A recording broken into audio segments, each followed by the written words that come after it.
Bienvenue dans ce quatrième jour du challenge limite. On va continuer à apprendre à se libérer du besoin d'aider et de sauver les autres. On récapitule ici parce que le quatrième jour découle des 3 jours précédents. On a vu que le syndrome du sauveur nous fait donner toujours plus que l'on ne reçoit. Jour 1. On culpabilise simplement à l'idée de dire non. C'est pour ça qu'on n'arrive pas à dire non, qu'on n'a pas de limite et qu'on ne sait pas où on commence et où on s'arrête. Et le troisième jour, on a vu qu'on se sent responsable vraiment du bonheur des autres. On est sans arrêt dans le qu'est-ce que je vais pouvoir bien lui apporter? C'est bien simple, à un moment, je me suis rendu compte que toutes mes relations étaient basées sur le fait qu'il fallait que j'apporte quelque chose aux gens. Et quand j'ai commencé à déprogrammer ça, j'étais simplement là à côté de quelqu'un, avec quelqu'un. Je ne savais même plus comment rentrer en relation. Alors, je suis quelqu'un d'un abord facile, je suis plutôt ouverte, souriante, donc on vient facilement se confier à moi. Et donc, j'avais sans cesse l'impression, hein, vraiment qu'il fallait que je sois utile. Et là, aujourd'hui, parfois, quand quelqu'un vient se confier à moi, je me dis, est-ce que je dois faire quelque chose? Non, attends 2 secondes, ressens, repère. Et il y a tout un travail d'observation comme ça, voilà, de poser les choses qui est en train de s'effectuer. Mais là, déjà, on pose les fondations pour que tu comprennes bien comment ça se joue et pourquoi tu n'arrives pas encore à dire non, à poser tes limites, etc. Ces 3 aspects qu'on vient de voir, j'ai mes notes ici pour rien oublier. Voilà, de toujours donner plus, de culpabiliser à l'idée de dire non. C'est comme si tu envoyais une vibration dans l'air et les gens, ils le sentent. Donc forcément, tu sais, comme on a un peu ce syndrome, ce masque du sauveur, en miroir, en vibratoirement parlant, on va attirer des personnes qui se positionnent un peu comme des victimes. Ça, on le verra à travers le triangle de Karpman. Ça m'a beaucoup, beaucoup aidé. Donc, le triangle de Karpman, c'est qu'il a identifié que dans nos relations, il y a des jeux psychologiques qui se mettent en place si on n'en a pas conscience. Donc, il y a un sauveur, une victime et un persécuteur. Et quand on n'en a pas conscience, on va jouer l'un de ces 3 rôles constamment. On va changer de place comme des chaises musicales un peu, tant qu'on n'a pas identifié ce qui se joue et qu'on n'arrive pas à en sortir, à s'en détacher. Donc, tant que je suis dans ma part sauveur, dans cette relation de couple, dans cette relation professionnelle, dans ma vie de femme, de famille, peu importe, peut-être que ça prend, je dis ça parce que peut-être que ça prend qu'un pan de ta vie et il y en a chez qui c'est vraiment dans tous les aspects de leur vie. Moi, quand je parle de ça, je me revois vraiment dans le professionnel. En tant que maître nageur sauveteur, en plus, c'est dans le titre. Vraiment, c'était ça qui prenait. Et par contre, je m'étais dit, dans ma vie de tous les jours au quotidien, j'ai besoin de quelqu'un de fort, de responsable, d'autonome aussi, parce que moi, j'étais très dure envers moi-même, en fait, sans le savoir. Et donc, j'attendais la même chose de cette personne. Mais parfois, voilà, je rencontre des gens, des personnes, des femmes qui, même dans la vie de couple, se sont mis dans cette position de sauveur et donc se retrouvent avec quelqu'un ça va appeler la part de victime de cette personne. Je dis pas qu'on est que l'un que l'autre et c'est beaucoup plus compliqué que ça. Je parle de nos parts et je parle de ce syndrome qui est prégnant dans un ou plusieurs aspects de notre vie, dans une ou plusieurs relations de notre vie.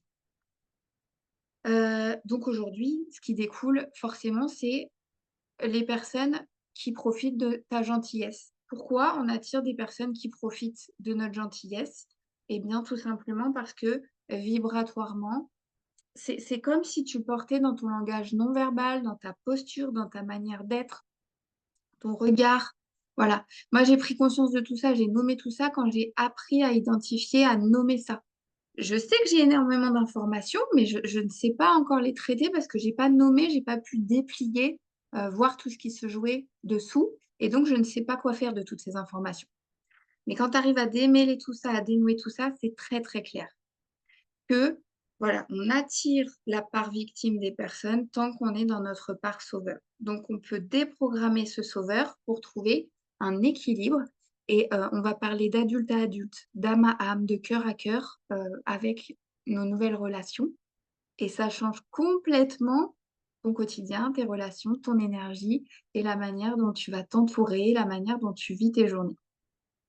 À cette étape, je voulais vraiment te dire que tu es en train de découvrir énormément de choses et qu'on parle vraiment à un niveau du développement personnel. Là, c'est vraiment de toi envers toi. C'est une introspection, c'est des réflexions intérieures, voilà. C'est des choses qui vont bouger à l'intérieur. Et après, dans un second temps, on verra. la communication efficiente, pardon, avoir une communication efficace. Là, tu es en train de bosser sur le fond, de renouer avec toi. Voilà, on va remettre de la compassion, de l'amour, on va pas se culpabiliser, on va voir ce qui s'est joué et on va le déprogrammer peu à peu.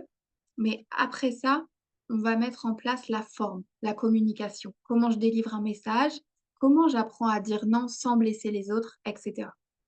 Donc, un warning parce que moi, dès que j'ai appris plein de choses et que il y a tout ça qui a bougé, j'ai voulu voilà, poser des choses, essayer de raconter ce que je vivais à mon entourage et tout. C'était pas clair, j'étais pas solide, j'avais pas vraiment de recul, donc la forme n'était pas vraiment là et j'avais pas le retour, encore une fois, que j'attendais de «Oh, mais j'ai découvert ça, tu te rends pas compte?» Et puis l'autre en face, ouais, ok. Donc voilà. Le...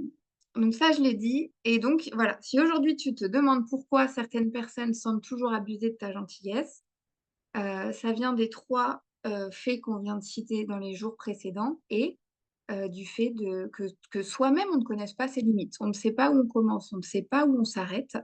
Donc, on dit oui à tout par peur d'être rejeté, abandonné ou du conflit, parce qu'on a besoin cruellement de cette validation et de cet amour à l'extérieur, tant qu'on ne l'a pas encore construit de l'intérieur. Donc, on attire des relations bof, comme je dis. On préfère vivre du bof que d'être tout seul, que de ne pas avoir de lien. J'ai encore cet exemple, tout à l'heure, je suis partie nager.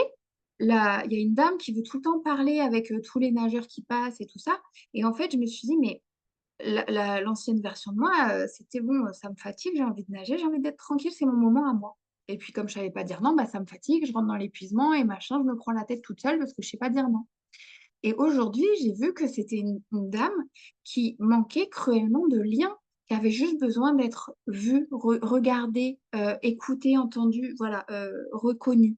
Et donc, elle cherchait ça désespérément, en parlant de tout et de rien, ça a des sujets, ça ni queue ni tête. Enfin, t'as pas forcément envie d'aborder ces sujets-là avec une dame que tu rencontres quand tu as envie d'aller nager pour toi ou de prendre un moment pour toi. Et elle, la dame, voilà, c'est plus fort qu'elle, tu sais, elle parle vite, c'est saccadé.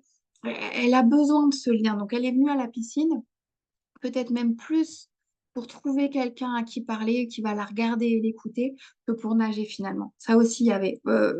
J'ai vu aussi beaucoup voilà, de mécanismes comme ça, de personnes qui venaient finalement plus pour le lien que pour l'activité en elle-même. Donc voilà, si aujourd'hui tu attires les personnes qui profitent de ta gentillesse, ce n'est pas un hasard et c'est vraiment en miroir de ce que tu transmets, de ce que tu vibres. Et encore une fois, pas de culpabilité, on prend conscience de comment ça fonctionne pour aller le déprogrammer. Quand on a un grand cœur et qu'on ressent les émotions des autres comme si c'était les siennes, voilà, on attire ceux qui vont avoir besoin de notre aide, de notre soutien, de ce lien dont on a tous cruellement besoin.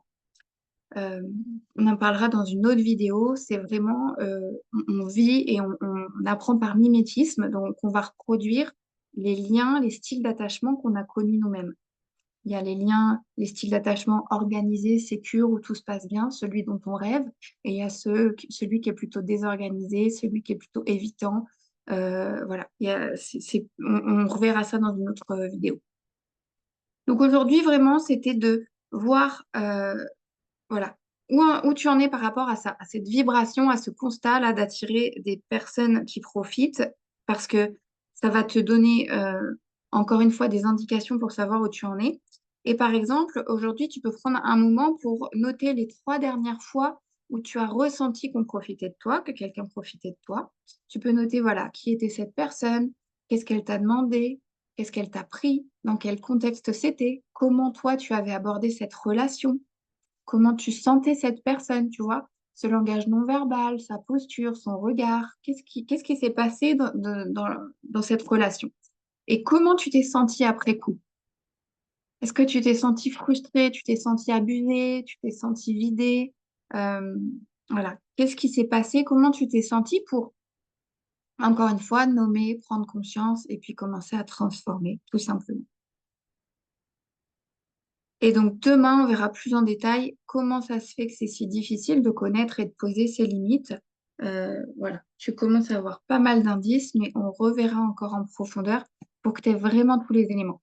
Encore une fois, si tu es ici avec moi, n'hésite pas à m'envoyer ta big question là. Pourquoi tu t'es inscrit à ce challenge? Qu'est-ce que tu attends de ce challenge? Quelle est ton intention aujourd'hui par rapport à, je sais pas, ton niveau de fatigue, euh, ton, voilà, ta frustration par rapport au fait de tout le temps être en train d'aider? Est-ce que tu en as assez?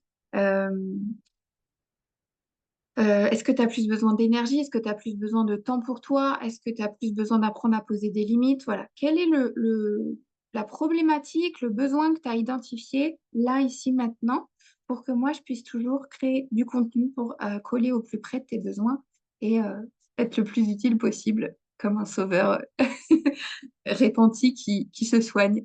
Belle journée et à demain.